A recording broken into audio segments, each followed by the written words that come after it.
ஜாதி இல்லை பேதம் இல்லை சீர்வரிசை தானும் இல்லை காதல். ஆதி இல்லை அந்தம் இல்லை ஆதாம் ஏவாள் தப்பும் இல்லை காதல்.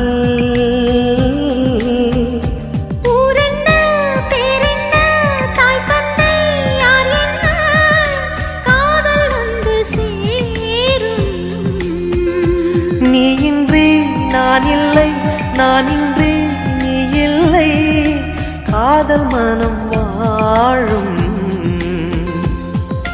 ஜாதகங்கள் பார்ப்பதில்லையே அது காசு பணம் கேட்பதில்லையே. காலமெல்லாம்